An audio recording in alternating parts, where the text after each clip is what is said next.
Hi everybody, welcome to the Decorator Who Knew Too Much book club live on Facebook. I've only done this once before, so I don't know if there's going to be technical difficulties or not. Last time I did this, I kept stopping and checking and then posting new videos. This time I think I'm going to try to go straight through for an hour, except I can't see any comments on my phone, so I'm going to turn Facebook on my tablet. So if you have questions, post them there and I'll go ahead and talk to you and answer your questions. So I have a couple of questions that people emailed me ahead of time. So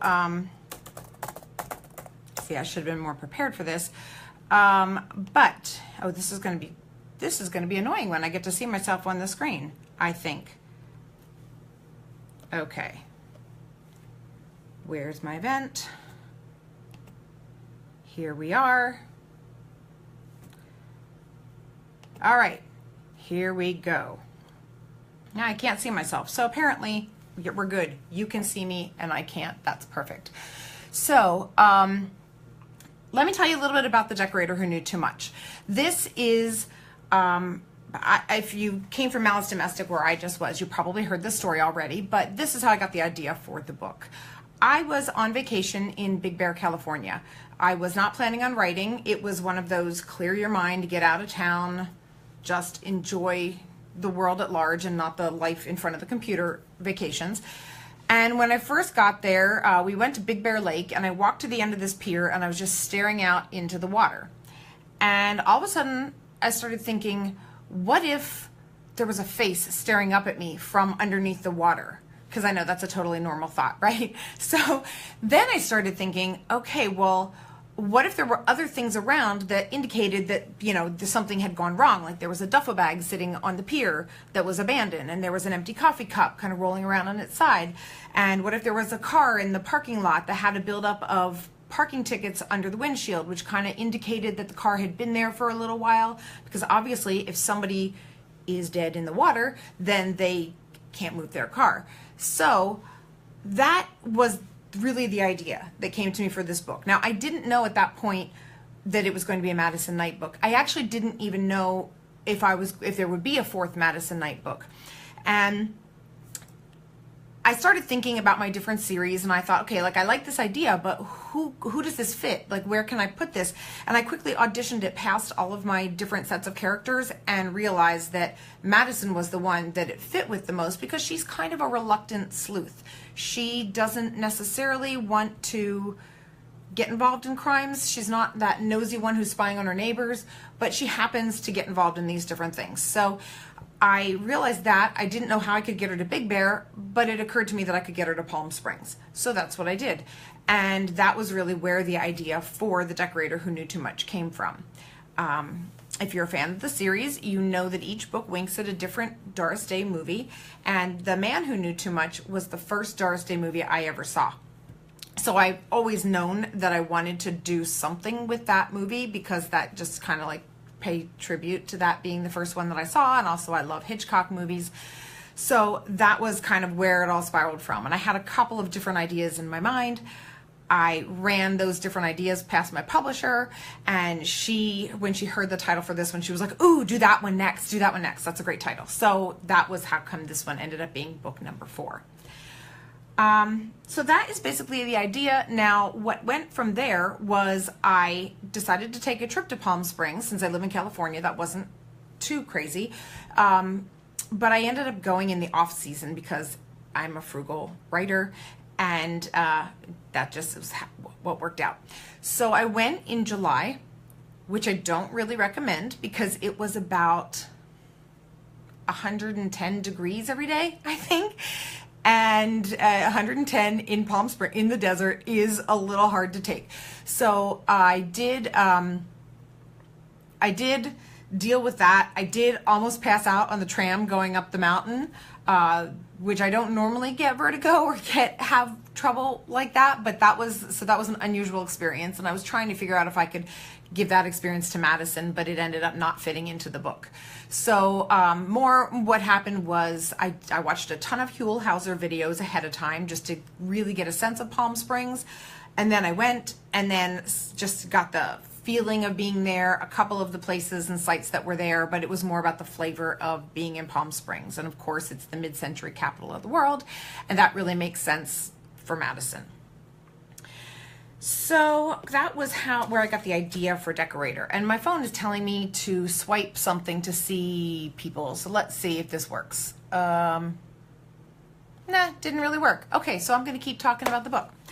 So I talked about the research that I did for the book. So one of the other things I generally do is once I know which Doris Day movie I'm going to use as my inspiration point, I watch that movie over and over and over again. And like I watch it once just for pure entertainment. I've already seen almost all of her movies. I don't know if there's probably a couple early ones I haven't seen, but I watch it once to bring it back into my mind. And then I watch it again with kind of like a mystery lens on over my eyes. And I think like, what settings are interesting? What little plot twists can I do?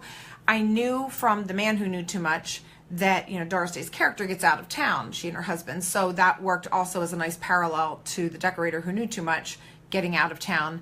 But I wasn't sure how else I was going to be able to pull a lot of things in.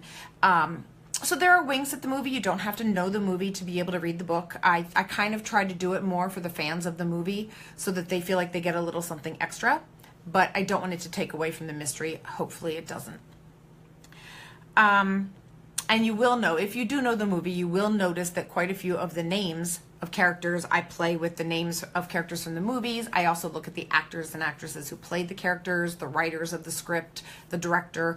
So I always try to give a little, it's kind of like a little love letter to the team who put together that movie to begin with. And one of my favorite little private jokes in the book was the Middletons, Eunice and Ernie. And I don't know if everybody knows this, but those were nicknames that Rock Hudson and Doris Day called each other. So I thought that was kind of fun to be able to have a couple who actually were Eunice and Ernie. So that's where they came from. And I ended up just really enjoying them in the book. They kind of sprung out of nowhere and ended up being one of my favorite parts of the whole book. So let's see. I'm going to see if there's any, oh gosh, now there I am. Oh, thank you, Lisa. Thank you for the compliment saying that you enjoyed the book. Okay, so I wanted to talk to you a little bit about my creative process. I'm sorry I keep pushing my glasses back up. I really need a new pair of glasses. These are so stretched out. It's my only pair of reading glasses, and I kind of can't like see everything and read everything, and yeah, so I'm doing this a lot, and if I take them off, I won't really, everything will be out of focus. It's just I'm at that age. Yeah, admitted that. Okay, so my creative process. So here's what I do. When I know I'm going to write a book, or if I know it's a series, oops, there go my questions. I go to Staples or Office Max and I buy a series of notebooks that I think capture the feeling of the project. So like these are my notebooks for the first 3 books in this series. That's for pillow stock, which you can see actually went through a notebook. I had to get a backup notebook.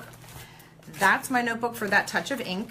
And the binder clips is because I have a whole bunch of printouts in there that I clamp on. And that's with Vicks You Get Egg Roll.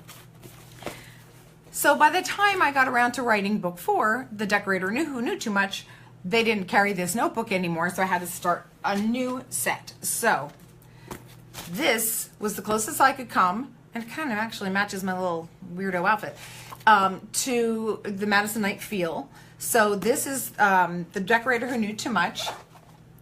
This is for book 5, and if you can read the screen, you can see that it's called The Pajama Frame. And then this is the notebook for the as yet untitled, don't have a clue what it's going to be about, book 6 in the series. So that one's just kind of hanging out in reserve. So that's sort of my series, or my process. For The Decorator Who Knew Too Much, like I said, I scribble notes down, I scribble ideas down whenever I get to them. And what I like to do is have one place then, so when I get the idea, I scribble thoughts, I set this aside. So when it's time to write the book, I can pick this up and I can flip through all my thoughts. What sometimes ends up happening is I scribble things, I don't have my notebook with me, and I scribble things on various pieces of paper, and then I have to staple them on. Like this, for example. This is my badge from Malice Domestic. I was on the plane flying home. I had ideas for the book I'm working on, and somehow I didn't have any paper to write on, so this was all I had. So my little idea for the book is scribbled on there, and I was in the middle seat, and that kept me from really, elbowing my neighbors while I tried to pull out my laptop. And so that'll get stapled on here, along with, here's a sheet of paper that has some information on it as well. I'm going to go back to the decorator notebook so you don't get any spoilers about the new book. I sometimes have pages like this that say, Hudson gives her a bike. I just thought that would work well for the book. I didn't know where I was going to put it. I also have random notes. Here's my name page. And what I do is I write the alphabet down the page, and then I write every character next to their letter of the alphabet, and that keeps me from having too many characters whose names start with the same letter. I do have Madison and Mortiboy. They're my two M's. Mortiboy's a cat, though, so I figured that's okay. He's named after a drummer who had a mohawk who used to drive the Clash, and he got fired from his job because the spikes on his mohawk were too long and they didn't fit dress code. This was like back when I was in high school, and I was so fascinated by the fact that the Clash then kind of like adopted him and taught him how to play guitar, I think it was. So anyway, his name was Peter Mortiboy, and I thought, oh, that's who Hudson named his cat after. So that's why Hudson's cat is named Mortiboy. Okay, so yes, so there's my names. That's kind of how I come up with ideas. Unfortunately, my notebook doesn't end up just being about the book, though. I find lists of things I want to buy. I seem to watch a lot of YouTube videos about makeup when I was writing this book, so there's notes about product I wanted to look up. I did watch, oh, here's a dress that Madison wears in the book. I sketched that out based on something she wore that Doris Day wore in the movie. I changed the colors a little bit, but that is in the book. And I have budgets in here, so sometimes I think it might be kind of sad for somebody to see what goes through my head when I'm supposed to be writing a book. So shh, don't tell my publisher, because they think this is very, very serious business. Okay, so that is my process. How we doing? Thank you, Lisa, for hearing my creative process. So I'm going to move on to the next question, and if anybody does have a question, feel free to type it right there in the book club page. And I just noticed that when I look at my screen and talk, I look really funny in the video, so I'm going to try to focus on the phone and not look at me down there, because that's a little weird. Okay, I talked about the idea. I talked about the research. So why isn't Decorator set in Dallas? Well, I told you a little bit about that, wanting to get Madison out of town. It is kind of hard sometimes, though, to move a set of characters to a different location. It represents, I guess, like book 4 to me always feels a little bit like a new book 1. You know, I always like a story arc that takes place over those first 3 books. And then with book 4, you have a chance to kind of like reinvent things a little bit, pull from the first 3 books, continue a bigger story arc, which is obviously the character's growth, but also start a couple of new threads in there. So I told you the Decorator really moved out of town because that's what fit the idea the best. But it also, Madison, you know, she's so self-assured. She walks around in vintage every day. She dresses like Doris Day. She has this mid-century business. She's got to be an oddball walking around Dallas. And that's okay with her. She doesn't question any of that, and she doesn't have any problems with her identity. But getting her out of town and putting her around people who don't know her gave me the chance to kind of show what strangers think of her. And that was also something important for me to do in this book, because by taking her out of her element, you kind of see her have to be a little tough and have to defend herself when she's not used to having to defend herself, and being challenged on not necessarily when people don't believe her and think that she might just be a drama queen. So that was definitely kind of fun to play with. And I lived in Dallas for 9 years. I didn't like the first 6.5 years that I was there. I did like the last years, and the building I lived in was the building that Madison owned until with Vic's You Get Egg Roll. And so I enjoyed that little area, that White Rock Lake area. And so I do like kind of revisiting that in my mind. And I am playing again in that world in the next book. But this was fresh. This was a chance to kind of do something a little bit different. So that was a nice creative challenge.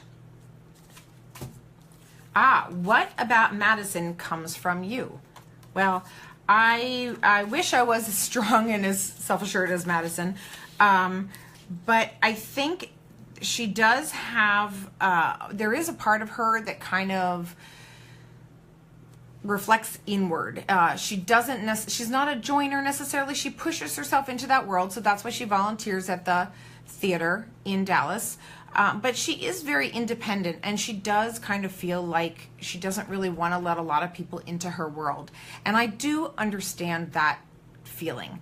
I think when you open up yourself to other people, you do become more vulnerable. So I understand a character who maybe doesn't want to be vulnerable and doesn't want to allow other people to criticize her. So that, I think, that core element, definitely, I would say I share with her. I will say it's kind of funny coming after Malice Domestic Conference, how many of us walking around that conference have gone on social media either before or after and mentioned that we are introverts, and how what kind of an odd experience it is to go to a conference like that and kind of be on for several days in a row, morning to night. And it's a difficult thing. So I think every single one of us feels like we are the only one who feels that way. But the fact that so many people shared that thought, it does help you feel a little bit like, okay, it's all right. Everybody sort of understands that this is an exhausting thing. We're on, and then at the end we just crash. And I think I cry the day after every single conference I go to. I know everybody else is like, oh, I'm glad to be home. I didn't want to get out of bed. And I know if you got my newsletter today, you know that was kind of how I felt. But I did, and here I am.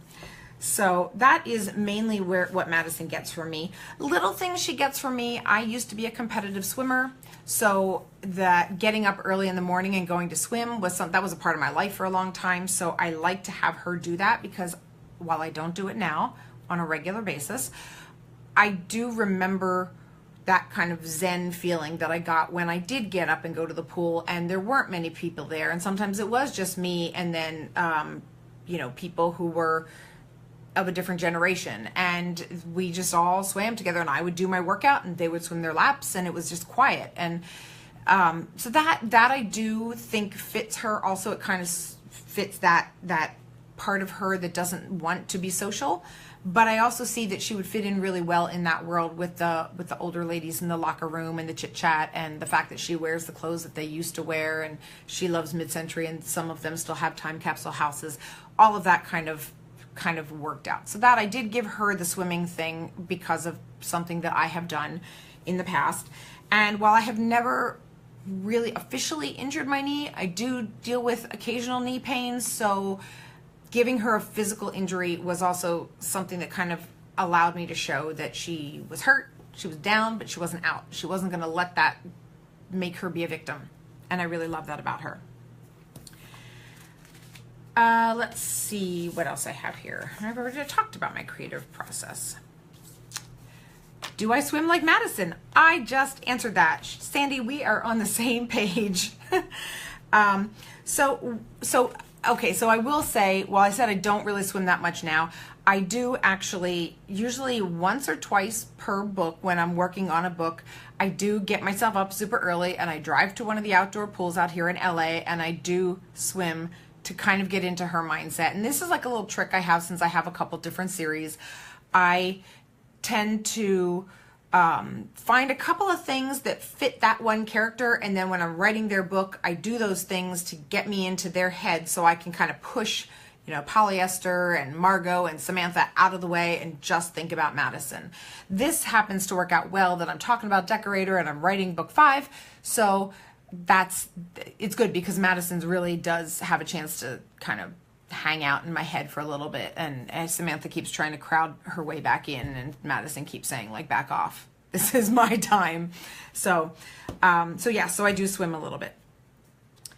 Okay, my favorite character.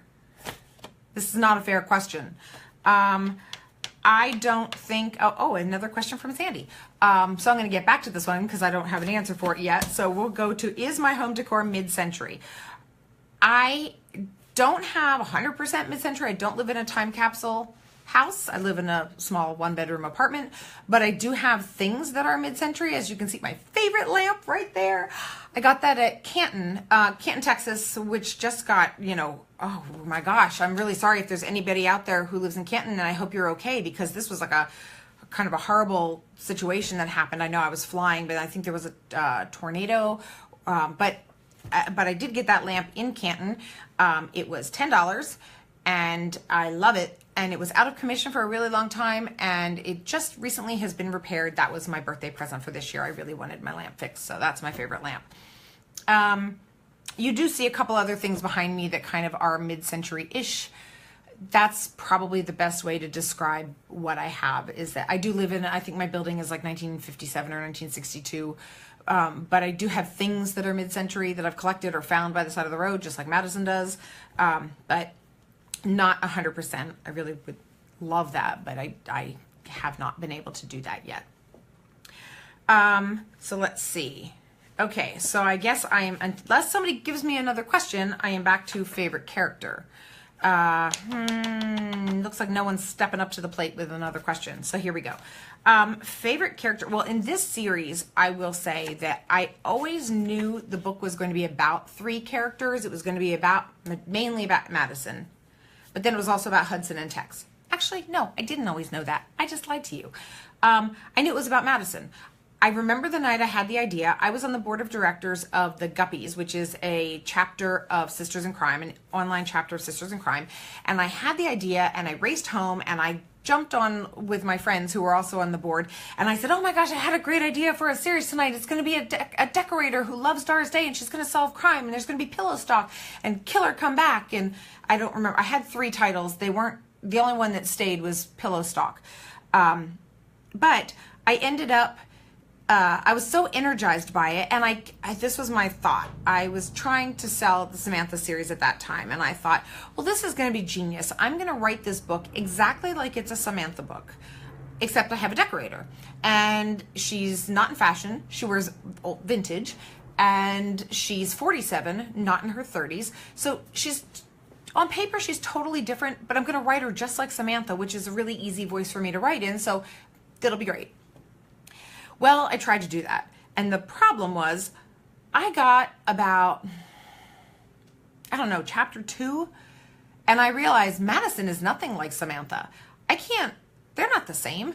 Because Madison was 47 in that first book, and because she has a knee injury, and because of her backstory of this horrible breakup and what happened there, she's a completely different person than Samantha. And so lines would come out of, I would be ready to write things for her to say, and I would write things, and then I would say, she wouldn't say that. Samantha would say that. And I'd have to backspace and delete it and really get into Madison's head. So she kind of blossomed on her own. And I often say that Samantha Kidd is the character I knew I could write, but Madison is the character I didn't know I could write. She kind of came out of nowhere, and so I also think that Samantha represents the kid me, and Madison represents the adult me.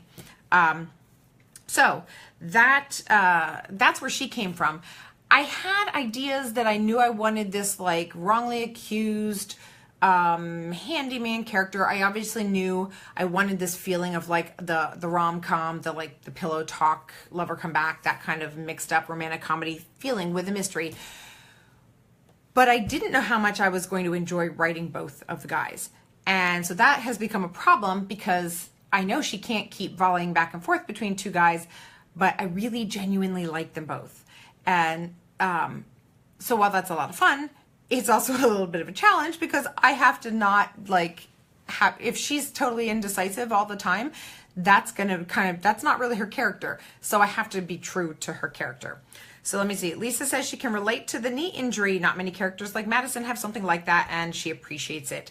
I'm glad you see that, Lisa, because I do think that is true. That I know when I'm reading a book and there's a character who has something about her that is a little off that I can relate to, I want to follow that character's journey a little bit more, because I kind of feel like a little bit that's me. So I wanted to be able to kind of put that in there. a little bit. So thank you for connecting with that. So yeah, Tex and Hudson, both great guys, both have a lot of great things. And of course, the next question is Tex or Hudson. So I don't know that I can even answer that question right now. I would love to hear what you think, if you're Team Tex or Team Hudson, because that might help me figure out which direction I'm going. So I do want to talk a little bit about, from the decorator who knew too much, the fact that Tex had some chapters of his own. That was another thing I didn't know I was going to do. I didn't set out and say, like, I'm going to make this book completely different. I had an idea that it just came into my head from Tex's mind, that very first scene, the prologue. It was one night, this was when I wasn't sure if I had an idea for the book or not. And I was thinking, and all of a sudden it kind of popped into my head, and I wrote that scene, and I thought, okay, well, if Tex has something to say here, and that scene kind of surprised me as I was writing it, that, well, this is a view inside Tex a little bit, and I'm going to save that. I don't know where it's going, but it was weird because it was third person. It wasn't Madison. So then when I decided to send Madison and Hudson out to Palm Springs, I thought, you know, these books are so much about the three characters, and I can't ship Tex off to, you know, what is he going to do in Palm Springs? That's a little strange. That would be a little awkward for Hudson on his first romantic getaway with Madison. So I was trying to figure out, how can I get him into the book? So then I remembered that scene I wrote, and I looked at it, and I thought, okay, Tex is going to I'm going to give Tex some of his own chapters, but here's the thing. I'm going to keep them short, because I know everybody might not like that. Everybody might only want to hear from Madison, and that's totally fine. So when I wrote those chapters, I specifically wanted to keep them short, and I specifically wanted to write them so that if you hated them, you could not read them, and you would still get a mystery, a solid mystery. You won't get little insights into him, because that's what those chapters are all about, but you will get the story of what happens as the decorator who knew too much. So again, I know prologues aren't always popular. If you're on my newsletter list, you know that I talked about this a little bit, and I got some of your feedback. But yes, it was intentional that they could just be ignored and the book would stand on its own. And I will also admit, I was doing a binge read of Sue Grafton the year that before I started writing this, and I noticed in some of her later books that she brought in different points of view and didn't always write from Kinsey's first person. So I started thinking, like, well, is it okay if I, break my own rules a little bit? And when I turned it into my publisher, I told them that I did it, and I said, you tell me if you don't like it, then let me know and we'll revisit it. So I took a risk, but I wanted to get their feedback, and they agreed with me that they loved the book that way. So it stands that way. But like I said, if you hate those chapters, just don't read them. It's totally fine. Just don't tell me. No, you can tell me. It's cool. I get it. We all have different ways we like to read things. Well, at a conference a couple of years ago, somebody came up to me and told me the first thing she does is she reads the ending of a book. And so that was the year that With Vic's UK May Girl came out. She bought the book and she read the end, and then she said, I'm so surprised. I would have thought, and then I'm not going to spoil it, but I was like, what do you mean you read the end? So that freaked me out a little bit. So, of course, that's a weird thing when people tell you they do that. So, but to each his own. The reading experience is yours, not mine. So I want you to do what you like to do. If you want to read the first word of every page, I should do that. I should try to make a story out of the first word of every page for like 50 pages, but I'm not that organized. Okay, Sandy is Team Hudson. Maybe Tex needs a new lady. So he can stay friends. Debbie says Madison would lean toward the person who is always looking over her. Interesting. So those are our only votes we have so far for Team Tex or Team Hudson. So anyway, you can chime in the group. I'm happy to hear what you have to say there. I change my mind daily. I won't say I don't have an opinion. I do have an opinion, but I do change my mind daily. So here's kind of an interesting thing. I was talking to a friend of mine who runs a real life in-person book club. And she told me after she read With Vix, she said that I changed Tex as a character. She said, you changed him. You changed him from who he was in the first 2 books. And I didn't necessarily see it that way. I saw it that we saw more of him. So we saw a little bit more of his demons, but that was there all along. We just didn't see it right away. So I think that was also in my head a little bit when I was writing Decorator, because I kept thinking about her comment about me changing him, and I thought, no, my take is that he's more exposed, like peeling away layers of an onion. So I wanted to kind of continue exposing him, and that's why I did what I did there. I also, book 4, and I still hadn't done a Tony Randall character. And, you know, if you're a fan of Doris Day movies, you know that it's not just like Rock Hudson and Doris Day. Tony Randall is a major part of those movies. So that's one of the reasons there's the therapist, and he is coming back in book 5, Peter. And he's my Tony Randall, and I just really want to play with that character too, because, I mean, who doesn't love Tony Randall? I mean, seriously. So there you go. Okay, so because I already did the Team Tex or Team Hudson question, I don't have any more questions on my little note cards, which means I'm just going to blather on for another 29 minutes. Let's not make it any longer than it has to be. But please, if you have questions, post them below. Otherwise, I am going to find some other random things to talk about with the series. So let's see. Okay. Oh, one of the things that I had a lot of fun doing in this book was the patterns.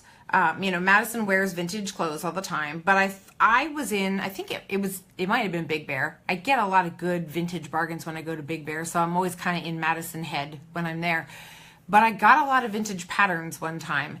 Like one of the shops, 25 cents a piece, and they had like a whole bunch in my size. So I bought them all, and then I thought, okay, wouldn't it be kind of fun if Madison wears these clothes? And that's when that whole idea, because she buys a lot of estates and people will her things, clothing, because they don't really know what to do with this stuff, that someone who was a fit model for the pattern companies had all these samples and kept the pattern with the sample. So I actually, you know, if you look up those pattern numbers, you actually will see the outfits that Madison is wearing in the book. So it makes it kind of interactive, I guess, but that just let me bring in a whole kind of other element to her style, which I thought was a lot of fun. But this book that I'm working on, I'm actually flipping through the Sears catalog from 1967. So that too is a lot of fun. And man, if I had a time machine, I would go straight to Sears, because they have like everything I like. And it's like $12 for a suit, or like, you know, $9.97 for a pair of shoes that are totally adorable. So yeah, time machine, that's where I'd be. You'd find me at Sears.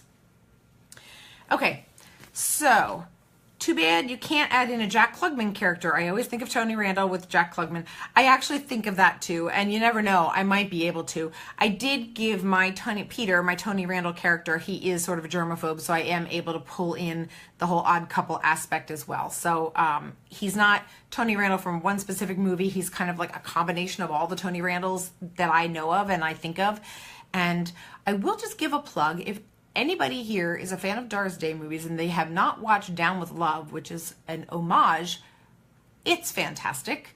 And I'm not just going to tell you to watch the movie. I'm going to tell you to watch all the extras on the DVD, because there are like 5 hours of extras and they're great. And one of them is Up with Tony Randall. And so, because he's in that movie. So you get to see this great documentary about Tony Randall. You also get to see documentaries about how they got the clothes for the movie to actually they went to the companies who made some of those things in the 60s and they had them reproduce them.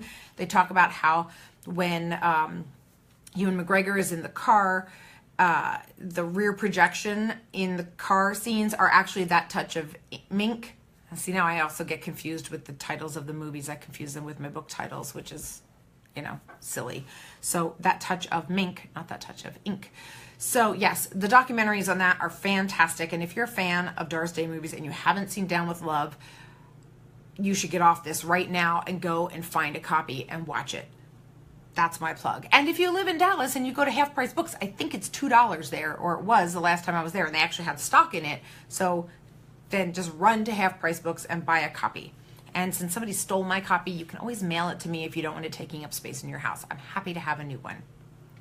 Okay, Sandy, I read it on my tablets. Oh, she was Googling the patterns. Thank you, Sandy. I really appreciate that. I know a couple of people have told me that they found it was really fun to look up the patterns while they were reading.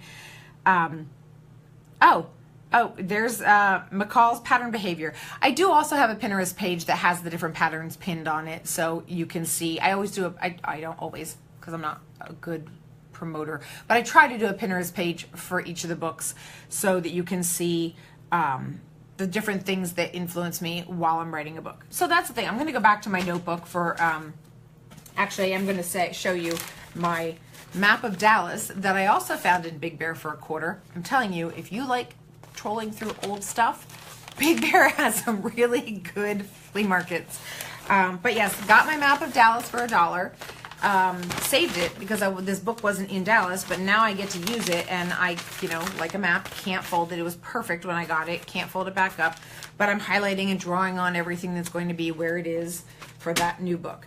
So in my notebook for The Decorator Who Knew Too Much, let's see if I can find something interesting to share with you. Okay, so Sandy, when we're done here, I'm going to click that link so I can see the funny captions. And I don't know if any of you have ever seen those dancing patterns. They pop up on Facebook every once in a while. I love them. Okay. I did watch, the other thing I will say about this book, long time ago I keep pointing at you. I'm sorry. I'm not trying to do that. That's a little rude. I watched a documentary on the Salton Sea. It was, and this is like a weird roundabout, but it was narrated by John Waters, who also directed Polyester, and everybody knows I have a fascination with polyester. Anyway, so he did a documentary on the Salton Sea. The Salton Sea was supposed to be this like up and coming, the new Palm Springs. Sonny Bono was really leading the charge of this when he was the mayor. It was definitely going to be a hot spot. And if you watch the documentary, you realize just how bad things have gotten. It's not really a place that people vacation at all. It's a little dangerous. So I did know that I wanted, looks like that hung up on a really weird spot. I did know that I wanted Salton Sea to be a part of this book. That was once I had the Palm Springs thought, because I thought, if this town was supposed to be the next Palm Springs in like around the 60s, there would be mid-century, there would have been a lot of architecture that was that kind of mid-century, like businesses that had unique signs. And when I watched the documentary, I saw some of this stuff, things that were supposed to be there or were built back then but have just like fallen to ruin. And so that's when I started thinking, like, wouldn't it be cool if somebody could go out there and take that stuff and bring it to Palm Springs, so it's authentically mid-century modern, but it's, been weathered and beaten and not in good shape, so they have to restore it. But the concept being, we're not going to build new, we're going to take old elements but move them here and then create a little like strip mall that we can then call authentically mid-century. So it's kind of like allows it to be give it new life. So that idea kind of kept playing through my mind. So I watched the documentary, got a ton from that, and really was able to pull from that. But I also really saw I can't really have them like vacationing in Salton Springs, because you don't want to vacation in Salton Springs. So Debbie, I'll get to your question in a second. So that was the neighboring, that's why I was able to kind of refer to Salton quite a bit, but the book takes place in Palm Springs. There was that. So Debbie asks, you say you use Doris Day as your inspiration for clothes, but what about Audrey Hepburn? Okay, I do love Audrey Hepburn. I was really raised on Audrey Hepburn movies, more so than Doris Day movies, which I'll talk about in a second. But Audrey, yes, I mean, you can't go wrong with Audrey Hepburn as a style inspiration, and you just can't go wrong watching those movies. I love them. I'll watch them over and over again too. I love Charade. I think I quote from Charade probably every single day. There's something I say from Charade. Breakfast at Tiffany's. One of my all-time favorite movies is How to Steal a Million. So again, after you watch before you watch Down with Love, you should go watch How to Steal a Million if you haven't seen that, because Audrey Hepburn and Peter O'Toole are so so great. And her clothes are great. It's wonderful. That white hat in the beginning with those sunglasses, that's like TV, or not TV, that's like movie perfection, movie wardrobe perfection. So, yes, I think about Audrey a lot. So here's the thing with the Doris Day as inspiration. I do think, well, first off, I told you that I hadn't watched a lot of Doris Day movies growing up. So I was going through my divorce when I watched my first Doris Day movie. I was 39, and it was a Hitchcock movie thing. I was watching Hitchcock movies for the first time in my life, and so I had a laptop, and I would get DVDs from Netflix, and I would just watch them in my room. And so I got The Man Who Knew Too Much, and that was my first Doris Day movie. And when I saw her, I thought, this actress is nothing like what I thought she was going to be like. I think I expected her to be slightly more of a Sandra Dee type, maybe a little more sweet, and nothing like what she was in that movie. And I thought, well, okay, maybe I should watch one of her movies, because, you know, they look like something I would like, and how did I get to be this old and not ever see one? So then I got Pillow Talk. And at that point, like, we're done. We're just done, because I loved it so much. I was like, how have I missed this? What's wrong with me? What rock have I been living under? So I immediately filled up my Netflix queue with all the rest of her movies and just started watching all of them. So I'm watching Hitchcock movies and I'm watching Doris Day movies. So I do think those two elements kind of came together, plus the fact that I was in my own emotional isolation when I was first experiencing all. This is way before I got the idea for the book. This was just life. And I was actually writing the first Samantha. No, I was writing not the first, but I was writing Samantha books at the time. That was the only series I was writing.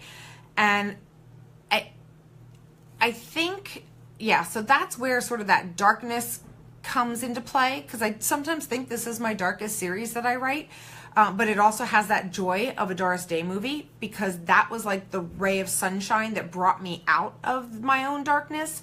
I had my cat. At the time there was a little Shih Tzu who slept on my bed at night. So that's where Rocky came from. And then, I moved into that apartment, which is the one that Madison lived in. So that all kind of tied together. It wasn't until years after that when I had that first idea for the series. It was maybe 2 years after that when I had the idea, but it quickly started falling into place. And since I was at that point, I was not in Dallas anymore. So I sometimes think after you leave a circumstance or situation, you can look at it through a slightly different lens. So I was able to, okay, wait, I'm about to have a visitor at home, so now I have to do this talking with somebody else in the house. So anyway, so I had that idea, and then that's where it kind of all came back to play. So Debbie says, I need to start watching TCM. I know, I do. I love old movies. I watch old movies often. I don't have cable now, so I don't have TCM anymore. I did have TCM when I was in that apartment. And actually, my first Thanksgiving in that apartment, TCM did a Doris Day marathon. So that too was kind of like, just all these different elements coming together. So how I kind of remember how I really put all that together. But I do love old movies. I just, for some reason, Doris Day wasn't part of what we watched when I was growing up, but Audrey Hepburn was. Let's see, any other questions in here? I think we've covered all the questions. Oh, now you're going to make me come up with something else to talk about. Hey, do you have anything to ask me? Me? Yes, you. No? No questions? No. Okay, no questions from the Peanut Gallery, so I am, sorry, didn't mean to call you the Peanut Gallery. Okay, so I am going to continue to flip through my book and see if I can come up with anything else that's remotely interesting. I will say I got quite a bit out of watching all those Huell Hauser videos. So you never know where the inspiration is going to come from. So here are some of the other things that so this was my little thing from the tram where I almost passed out. The Buzz, Madison rides the Buzz. There actually is something called the Buzz, and it has these great graphics on it, and that is the trolley thing, little shuttle thing that drives around. It's not just a trolley, you'll see. The Morton Botanical Garden, and yeah, the tram where I almost passed out, as I already said. Clearly that one stuck with me because I've kept everything from it. So that's all stashed in my little notebook. And, oh, this is another thing for my creative process that I bet a lot of people, other writers, don't bother with this. This is my outfit chart, because I can't keep track of what my characters are wearing from day to day.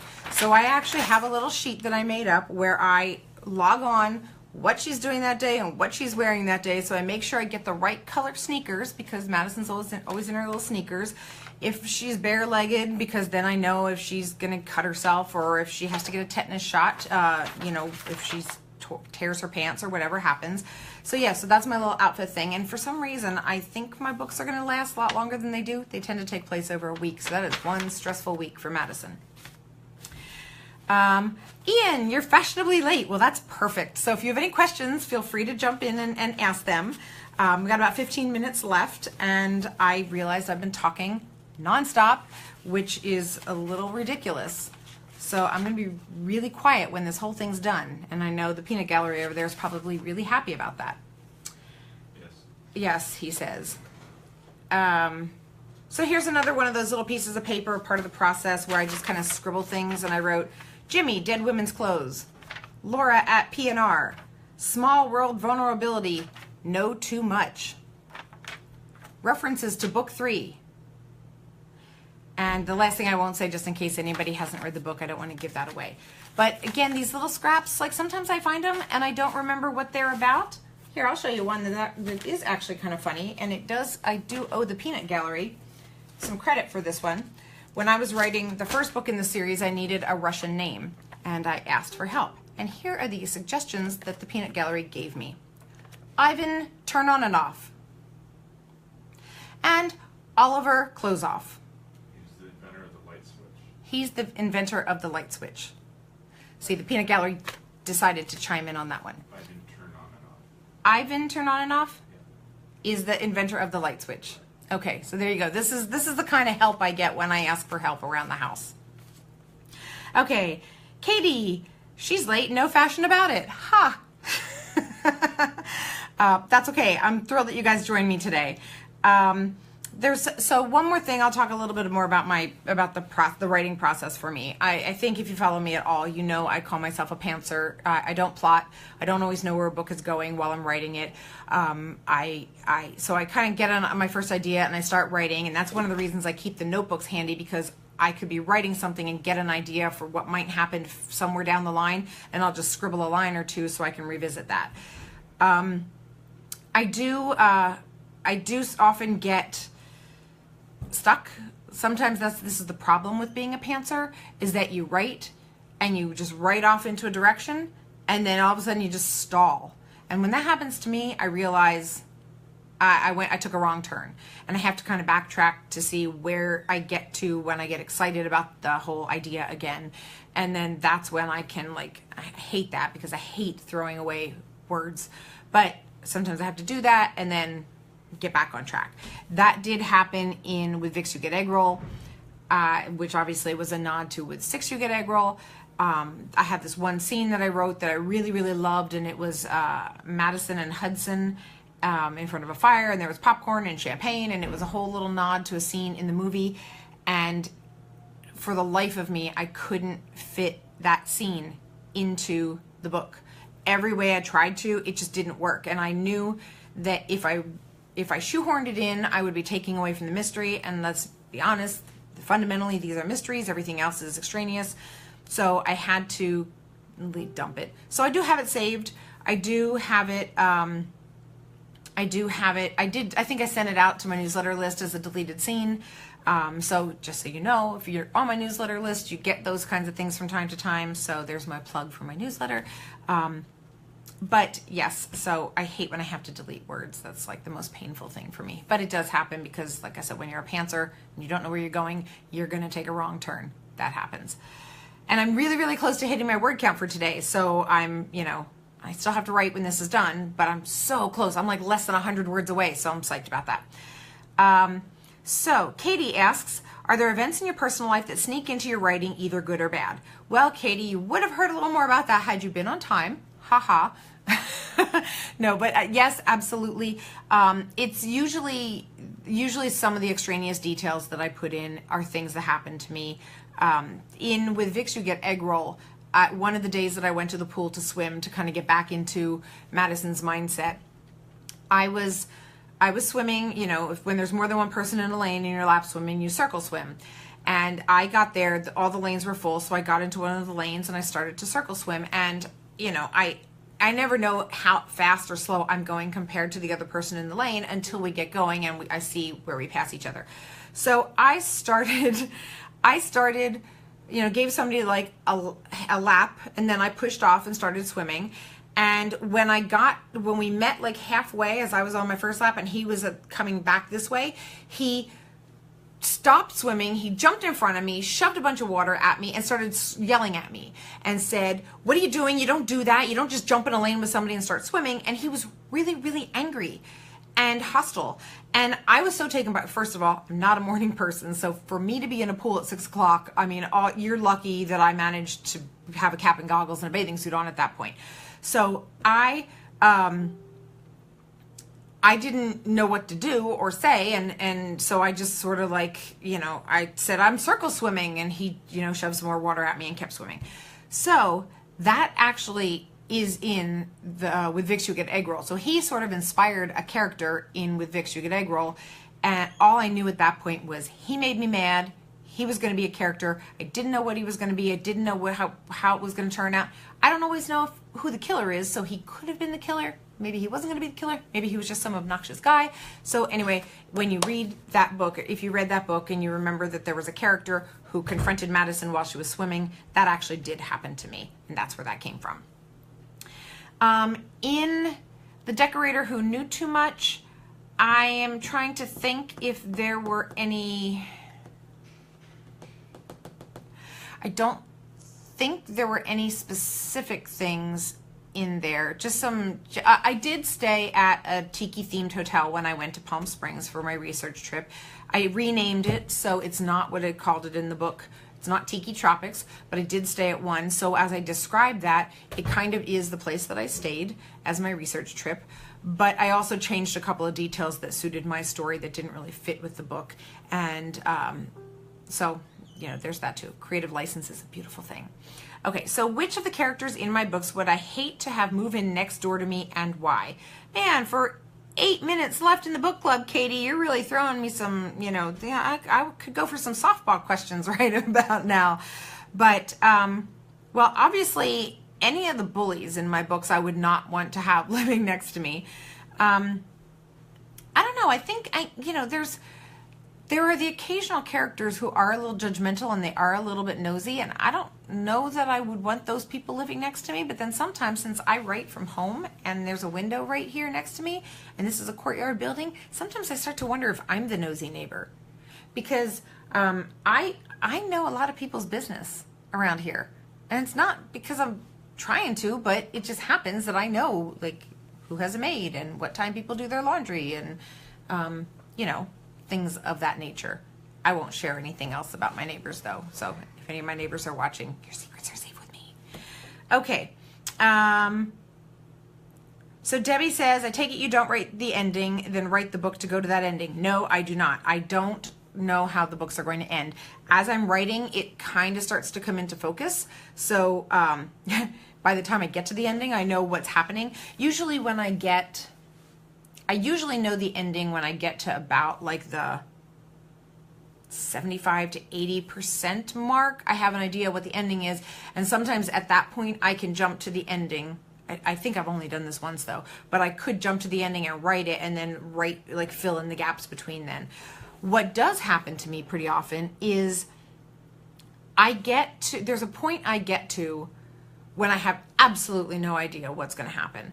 No clue where I'm going, no clue who the killer is, and I know I'm far enough away from the ending that something big is still going to happen. I think this is usually around the 75% mark, and that's when I kind of I just see what everything that's going on, and then like, boom, Debbie, that's funny, boom, something completely unexpected happens, and I'm so taken by surprise, and like that becomes this like newly energizing twist to the book, because it gives me so much more to play with before I get to that final climactic scene.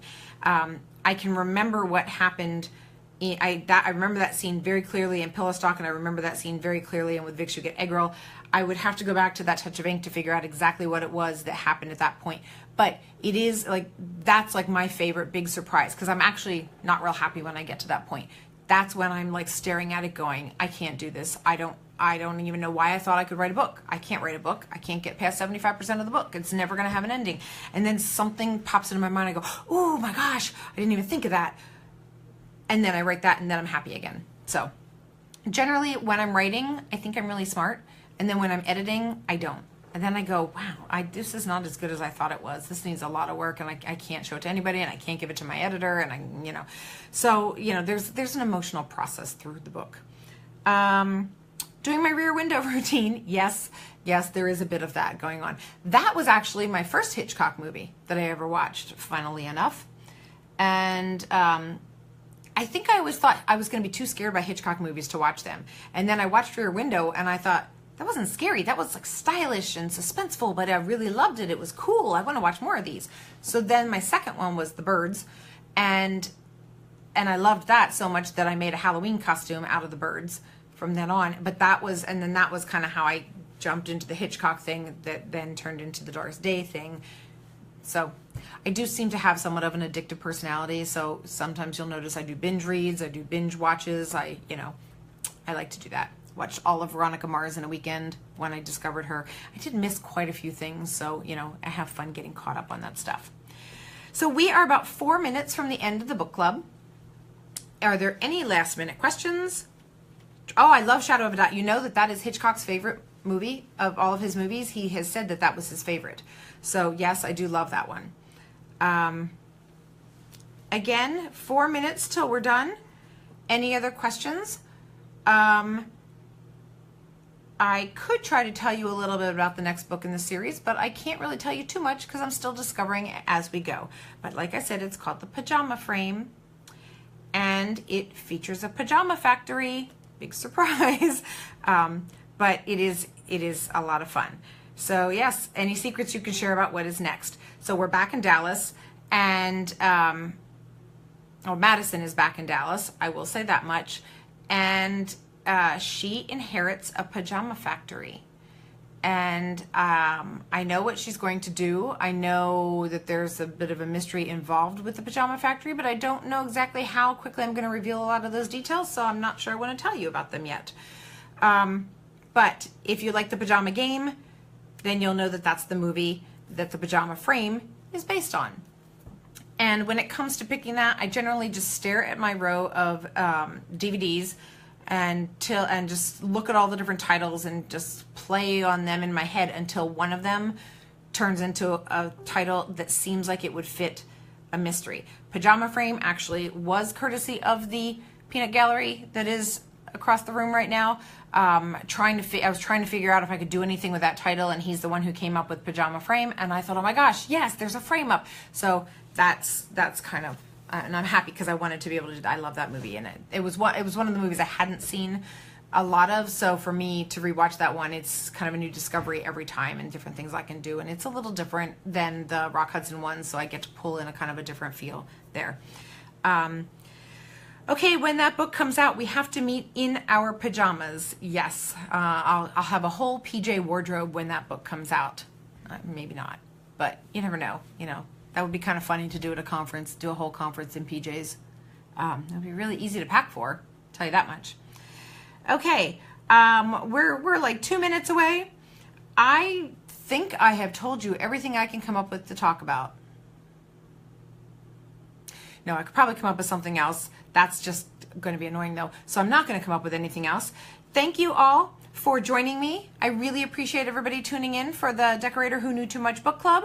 If you have any other questions, you can always email me. You can post them in this, and I'll post comments in the event page. And again, I thank you all. This has been a ton of fun. I was a little nervous. I hope it wasn't boring, and I'll see you next time. Bye.